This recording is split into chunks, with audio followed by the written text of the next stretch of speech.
We're back on the Fowler Show now, folks. I don't delve into the military stuff as often as I should, but I thought I would this time. We're joined today by Kingston Reif from the Arms Control Center. He is the director of nuclear nonproliferation.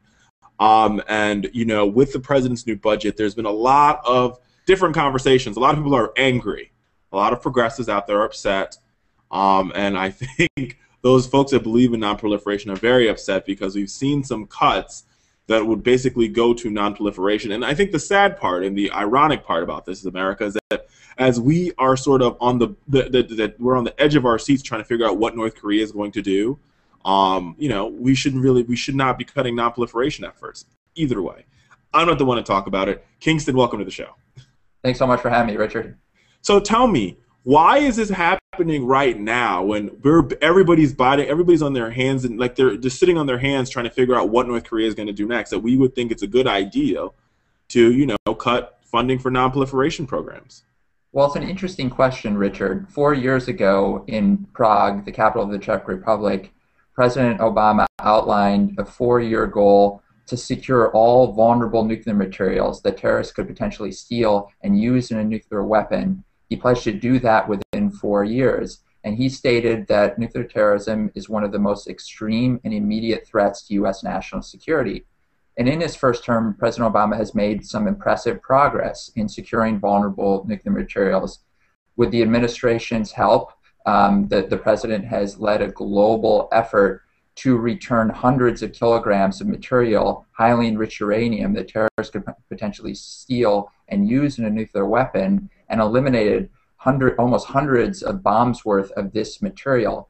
However, in recent years, the president's budget requests for these vital programs have not met his important rhetoric and his important goals in terms of trying to secure this material to keep it out of the hands of terrorists. I think that's such a good point, is that the president, he's great. He's been great on this issue. Up until recently, and I think sort of speaks volumes to where we are globally. Because I think from the global perspective, right, there's a lot of loose nukes out there, and I think there's a lot of likely scenarios of nuclear war that Americans don't think about. Like, you think about the fact that Pakistan is not the most stable country that it should be, and the fact that those weapons can fall into the wrong hands, and the fact that a Pakistani weapon falling into the wrong hands can sort of lead to Indian reaction. And I think you put all those into play, and you realize that right now, more so than any other time, especially with the fact that Kim Jong-un has been unproven, untested, and to be frank, a straight-up maniac. Why we're not having a greater nuclear non-proliferation conversation now than before. Well, I think that's right. You mentioned two critical concerns, both Pakistan's nuclear weapons and as well as North Korea's small arsenal.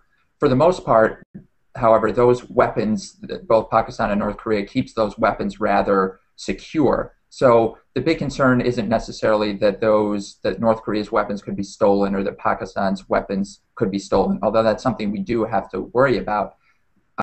What I've been talking about, and I think is an important objective while we remain concerned and vigilant about Pakistan's nuclear weapons and about the North Korean threat, is hundreds of kilograms of dangerous nuclear material that exists in many other countries around the world that is not nearly as secure as it needs to be. And there's a finite amount of this material. We can get it, we can eliminate it, we can secure it.